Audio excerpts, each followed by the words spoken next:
प्यारे बच्चों, आज हम कक्षा 8 गणित के छठा चैप्टर करेंगे। 6.1 प्रश्नावली के क्वेश्चन नंबर 3 तक मैं आपको पहले करा चुकी हूँ। क्वेश्चन नंबर 4 लेंगे। इसमें हमें ये दे रखा है और अब हमें बाकी बची हुई रिक्त स्थान भरने हैं। ठीक है, तो हमें इस सवाल में ये करना है कि जो खाली जगह है वहाँ पे क्या आएगा। तो अब हम शुरू से इस सवाल का पैटर्न देखेंगे। जैसे हम देखेंगे यहाँ पे 1 यानी 11 का वर्ग है, 11 का वर्ग है तो 121 आया। ठीक है, 11 का वर्ग 121 होता है। फिर हमने क्या किया, अगला लाइन में हम बढ़े तो 101 यानी कि इन दोनों के बीच में हमारा 0 आ गया। अब ये अंतर है इन दोनों में, ऊपर और नीचे में क्या अंतर है, पहले 11 था, अब इनके बीच में 0 आ गया। इसका वर्ग है तो इनके बीच में भी 0 आ गया। देखिए 1 के बाद 2 था यहाँ, लेकिन 1 के बाद 0, फिर 2 के बाद 0, फिर 1। इसका क्या मतलब हुआ, ऊपर कहीं 0 नहीं था, लेकिन अब ऊपर इसमें से एक 0 बढ़ा, यानी 11 से 101 हुई, तो यहाँ भी 0 बढ़ गया। तो हम ये पैटर्न की पहचान करेंगे। उसके बाद हम क्या देख रहे हैं, अब पहले एक 0 बढ़ा, अब 2 0 बढ़ गए, तो 1001 का वर्ग जो होता है वह ये है। अब यहाँ पे क्या बढ़े, पहले एक 0 बढ़े थे, अब 2 2 0 बढ़ गए, तो ये पैटर्न है। अब इस पैटर्न से आगे बढ़ते हुए हम देखेंगे कि अब यहाँ पे देखिए कितने 0 आ गए, 1 2 3 4 5 0 आ गए। तो इसका वर्ग क्या होगा, तो अब आप समझ गए होंगे इसका वर्ग क्या होगा। 1 कितने 0 आ जाएंगे, जितने 0 यहाँ हैं उतने 0 आएंगे। 1 2 3 4 5, 1 2 3 4 5, उसके बाद 2 आएगा, फिर 1 2 3 4 5, फिर 1 आएगा। ठीक है, ये पैटर्न है। इसी पैटर्न से हम बढ़ रहे हैं। जब 1 0 बढ़ा तो इधर भी 1 1 0, जब यहाँ 2 0 बढ़े तो यहाँ 2 2 0, अब यहाँ 1 2 3 4 5 0 बढ़ गए, तो यहाँ भी 1 2 3 4 5 0, फिर 2, फिर 1 2 3 4 5 0, फिर 1 बढ़ेगा। ठीक है, अब अगले सवाल में भी अब आप पहचान गए होंगे, 1 2 3 4 5 6 0 हैं, तो हमारे भी 1 के बाद 1 2 3 4 5 6, फिर 2, फिर 1 2 3 4 5 6, फिर 1। ये हमारा पैटर्न है। ठीक है, इसको बहुत ध्यान से करना है। इस पैटर्न से अनुसार हमें इस इतनी बड़ी संख्या का वर्ग नहीं निकालना है, केवल पैटर्न से ही हमें आंसर प्राप्त हो जाएगा, क्योंकि पैटर्न वही चला जा रहा है। 11 का वर्ग 121 होता है, तो 101 का वर्ग 10,201 होता है। उसी तरीके से जब जो 0 बढ़े तो इनके बीच में भी 2 0, इसका मतलब इस संख्या का वर्ग इतना होता है। तो ऐसे ही हम आगे पैटर्न के अनुसार बिना संख्या का वर्ग निकाले आंसर प्राप्त कर सकते हैं। इसी अनुसार अब दूसरे में भी हमें पैटर्न पहचानना है। यहाँ पर भी सबसे पहले 11 का वर्ग 121 दिया है, फिर 101 यानी इनके बीच में 1 0 बढ़ाया, तो उसका वर्ग कितना हो गया, 1 0 2 0 1 हो गया। पिछले सवाल में भी हमने पढ़ा था। अब यहाँ पैटर्न अलग है। यहाँ इन्होंने क्या कर रखा, 1 के बाद 1 0, फिर एक 1 बढ़ा दिया, फिर 0, फिर 1। ठीक है, तो पहले 2 1 1 यानी 11 था, फिर उनके बीच में 1 0 बढ़ा, अब उनके बीच में एक भी बढ़ा है और 0 भी बढ़ा है, 1 0 1 0 1 हो गया। ठीक है, तो इसका मतलब है जब 2 1 थे तो कहाँ तक गया था, 2 तक गया था। अब कितने 1 हैं, 1 2 3 1 है, तो 3 तक गया है, 1 0 2 0 3 0, फिर वापस उल्टा 2 0 1। ठीक है, 11 का वर्ग 121 है, उसके बाद फिर 101 का वर्ग है 10,201, यानी कि यहाँ 2 1 हैं, तो 1 0 2 0 1, वापस फिर यहाँ पर 1 0 1 0 1। अब यहाँ पर ऊपर वाले पैटर्न से अलग है। यहाँ पर हमने क्या कर रखा है, 1 बढ़ा दिए हैं और साथ में 0 भी, 1 0 1 0 1। तो कितने 1 हैं, 1 2 3 1 हैं, तो हम 3 तक जाएंगे पहले, 1 0 2 0 3 0, फिर वापस लौटेंगे 2 0 1। अब वैसे यहाँ कितने 1 हैं बताओ, 1 2 3 4 हैं। तो इस पैटर्न को पहचानने के लिए हम क्या करेंगे, 1 0 4 तक जाएंगे, 2 0, ठीक है, 1 0 2 0 3 0 4 0, फिर वापस लौटेंगे, 4 0 क्या, 3 0 2 0 1। समझ गए। अब आप क्या किया, 1 गिने, 1 2 3 4 1 हैं, तो 4 तक जाएंगे, 1 0 2 0 3 0 4 0 3 0 2 0 1, फिर वापस लौटेंगे 4 0 के बाद। अब यहाँ कितने हैं देखिए, 1 0 2 0 3 0 4 0 5 तक गए हैं, 5 तक गए हैं, फिर वापस 5 0 4 0 3 0 2 0 1। तो यहाँ हम 5 तक गए हैं, तो इसका मतलब जब यहाँ पर 1 2 3 4 1 थे तो हम 4 तक गए थे, तो यहाँ हम कहाँ तक गए हैं, 5 तक गए हैं, तो इसका मतलब यहाँ पर 5 1 होंगे। ठीक है, कितना होगा 1 0 1 0 1 0 1 0 1, ये होगी हमारी संख्या 1 0 1 0 1 0 1 0 1, 1 2 3 4 5। तो फिल इन द ब्लैंक्स की जगह हमारा एक ये आएगा और एक ये आएगा 1 0 2 0 3 0 4 0 3 0 2 0, क्योंकि यहाँ पर 4 1 थे और यहाँ आंसर दिया था 5 तक गए थे, इसका मतलब यहाँ 5 1 होंगे। अब आप समझिए, इस तरीके से अगर हम पैटर्न को पहचानेंगे तो हम सवालों का हल निकाल सकते हैं। अब एक पैटर्न और है, इस पैटर्न को पहचानो। इसमें क्या कर रखा है इन्होंने, 1 का वर्ग प्लस 2 का वर्ग प्लस 2 का वर्ग इक्वल टू 3 का वर्ग होता है। अभी करके देखो, 1 का वर्ग 1, 2 का वर्ग 4, 2 का वर्ग 4, 1 4 4 1 5 5 4 9, और 9 किसका वर्ग होता है, 3 का वर्ग होता है। ठीक है, हमने पहले ही बताया था। तो इसमें क्या कर रखा है इन्होंने, जो पैटर्न चल रहा है वो चल रहा 1 × 2, 1 × 2 कितना होता है 2, 1 2 जा 2, और वो किसका वर्ग हो रहा, 3 का वर्ग। अब यहाँ देखो 2 3 जा 6, तो किसका वर्ग होगा 7, उसकी अगली संख्या का। 1 2 जा 2, वो किसका हो रहा, उससे एक बड़ी संख्या का। 2 3 जा 6, वो किसका वर्ग हो रहा, 6 से एक बड़ी। 3 चक्को 12, तो किसका वर्ग होगा 13 का, इससे एक ज़्यादा। अब आप बता सकते हैं 4 पंचे क्या आएगा यहाँ पे, बिल्कुल सही 20 का स्क्वायर होगा, और वो किसका वर्ग बन जाएगा, उससे एक आगे 21 का। अब पैटर्न आप पहचान गए होंगे। अब है 5 का वर्ग प्लस किसका वर्ग होगा यहाँ पे कि 30 आए, और 30 का वर्ग बराबर 31 का वर्ग। तो 5 गुणा क्या होता है 6, 5 गुणा 6, 5 छक्का 30, 30 का वर्ग किसका बना 31 का। अब यहाँ पर हुआ 6 + 7, तो यहाँ पे कितना आएगा 6 7 42, 42 का वर्ग बनेगा, और फिर आंसर किसका वर्ग बन जाएगा, उससे एक बड़ा 43 का वर्ग। समझ गए, 1 दूनी 2, 2 का 1 दूनी 2, 2 का वर्ग 2, 1 दूनी 2, इसका वर्ग बना 3 का वर्ग। 2 3 6 का वर्ग किसका बना 7 का वर्ग।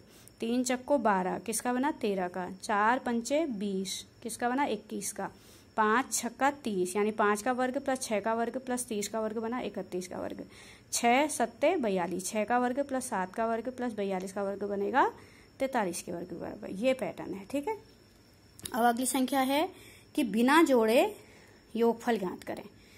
अब इसके लिए बहुत आसान सा, यदि हम n विषम संख्याओं को जोड़ें, यानी n मतलब वो संख्या कुछ भी हो सकती है। जैसे यहाँ कितनी विषम संख्याएं जोड़ी हैं हमने, 1 से शुरू करके 1 2 3 4 5, तो 5 विषम संख्याएं जोड़ेंगी तो उनका योग 5 का वर्ग होगा।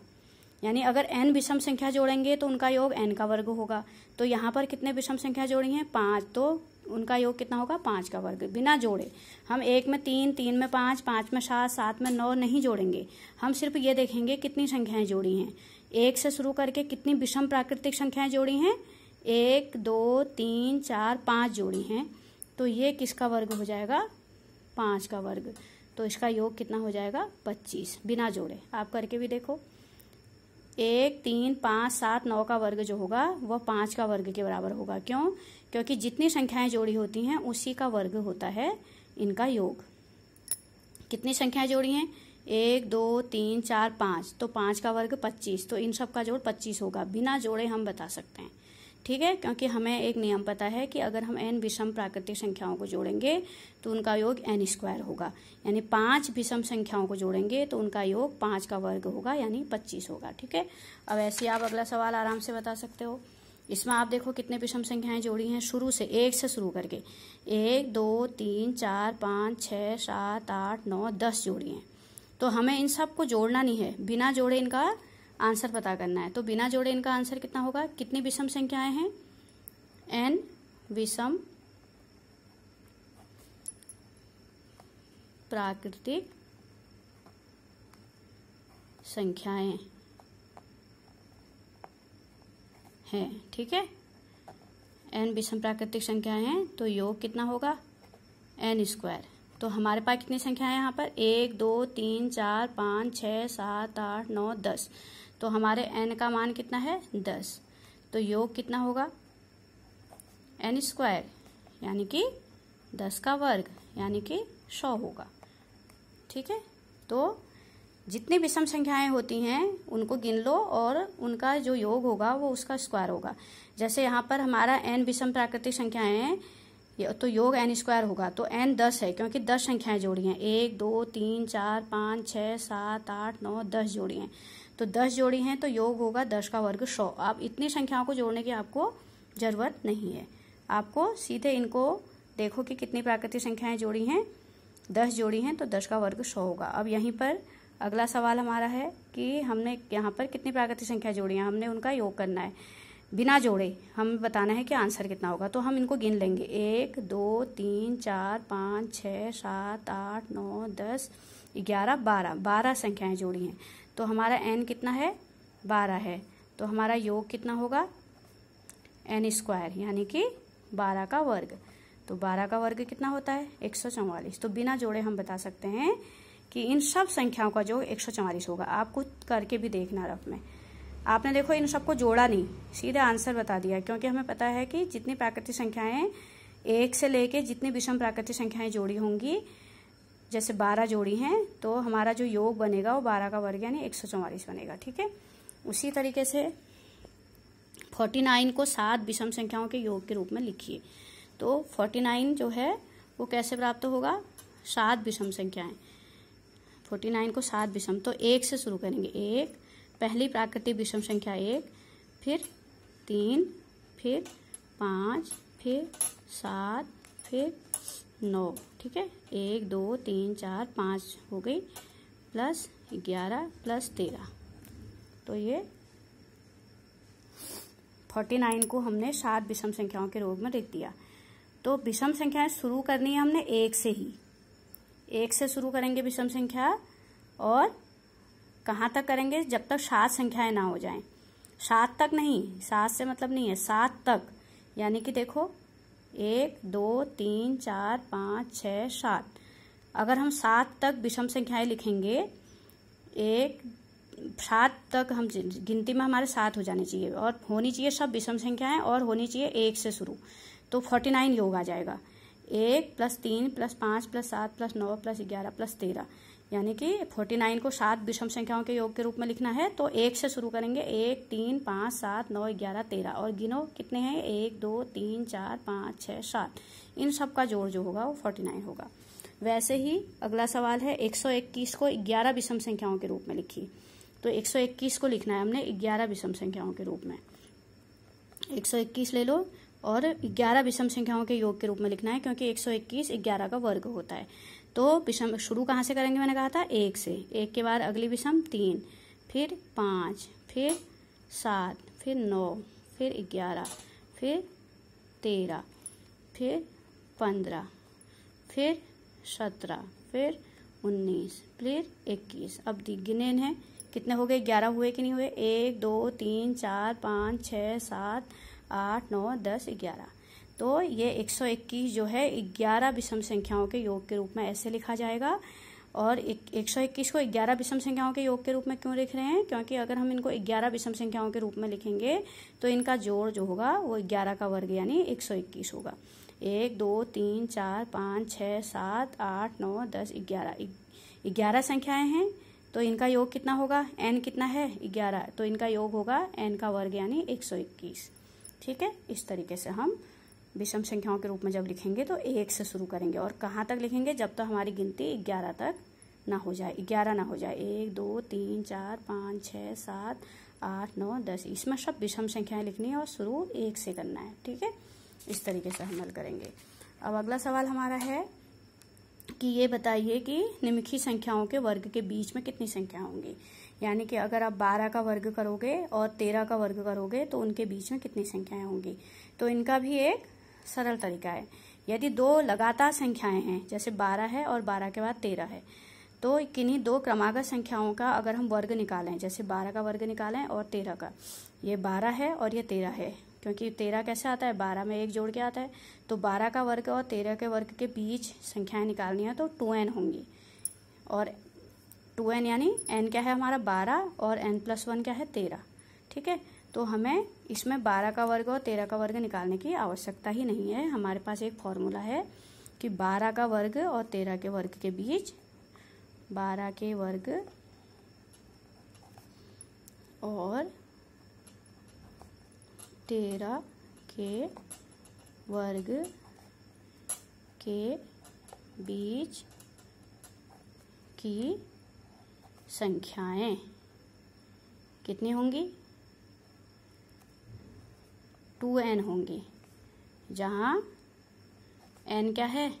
12 है और n+1 क्या है? 13 है। ठीक है, तो 12 के वर्ग और 13 के वर्ग के बीच जो संख्याएं होंगी 2n होंगी, जहाँ n 12 है और n+1 13 है। तो 2 गुणा n 12 है, 12 दूनी 24। तो ये हमारा आंसर हो गया कि 12 और 13 के वर्ग के बीच में 24 संख्याएं होंगी। हमने ना तो 12 का वर्ग किया यहाँ पे, ना 13 का वर्ग किया। सीधे सीधा आंसर हमारे निकालने का तरीका ये है कि 12 का वर्ग और 13 के वर्ग के बीच में जो संख्याएं होंगी वो 2n होंगी, जहाँ n 12 है और n+1 13 है। तो 2n होंगी, यानी 2 गुणा 12 24 होंगी। वैसे ही 25 और 26 के वर्ग के बीच कितनी होंगी? अगर हम इनको ऐसे देखना चाहें कि 12 के वर्ग और 13 के वर्ग के बीच में कितने? 13 का वर्ग 169 होता है, 12 का वर्ग 144 होता है। तो इसके बीच में अंतर 25 का हुआ, तो इसमें से एक कम करेंगे, क्योंकि 169 और 144 के बीच की संख्या निकालनी है। तो ये तो 169 और 144, इसमें 169 ऐड हो गया ना, तो 25 हो गई। अगर हम बीच की संख्या निकालनी तो एक माइनस करेंगे तो 24। तो ऐसे भी हम देख सकते हैं कि 24 ही होती हैं। ऐसे ही 25 और 26 के बीच में क्या होंगी? टोटल संख्या है 25 और 26 के वर्ग के बीच, 25 का वर्ग व 26 का वर्ग के बीच। ठीक है, 25 के वर्ग व 26 के वर्ग के बीच संख्याएं कितनी होंगी? 2n होंगी, जहाँ n क्या है? 25 है और n+1 कितना है? 26 है। तो 2n होंगी, सीधे सीधे 2 गुणा 25, यानी कितनी संख्याएं होंगी? 50। ऐसे ही 99 और 100 के बीच, तो हमें कुछ नहीं करना है। n हमारा 99 है और n+1 हमारा 100 है। ठीक है, तो n का स्क्वायर व n+1 के स्क्वायर के बीच संख्याएं निकालनी है हमने, निकालनी है। तो कितनी होंगी? 2n होंगी, यानी 2 गुणा 99। तो 2 गुणा 99 कितना होगा? 2 नम 18 की 8, 2 नम 18 और 1 19, 198 इतने होंगे, 198। तो हमें कुछ नहीं करना है, जो छोटी संख्या है उसका दुगुना कर देना है। देखिए, छोटी संख्या 25 है, 25 का दूना 50, छोटी संख्या 12 है, 12 का दूना 24, यहाँ पर 99 है, 99 के दूना 198। तो ये हमारी इनके वर्ग के बीच की संख्याएं होंगी। हमसे पूछा था निम्नलिखित संख्याओं के वर्ग के बीच कितनी संख्या होंगी, तो हमें उन्हें वर्ग करने की आवश्यकता नहीं है। यदि दो लगातार संख्याओं के वर्ग के बीच हमें संख्याएं निकालनी है तो हमारे पास फॉर्मूला है 2n, और दो, लेकिन संख्याएं दो लगातार होनी चाहिए। जैसे 12 13 है, 25 26 है, 99 100 है, तो उनमें से छोटी संख्या n होती है और बड़ी संख्या n+ होती है, और उनके बीच की संख्या क्या होती है? 2n, यानी 2 गुणा 99 198। ठीक है, इस तरीके से आपकी 6.1 प्रश्नावली शुरू होगी, खत्म हो गई है। अगली बार आपकी 6.2 शुरू होगी।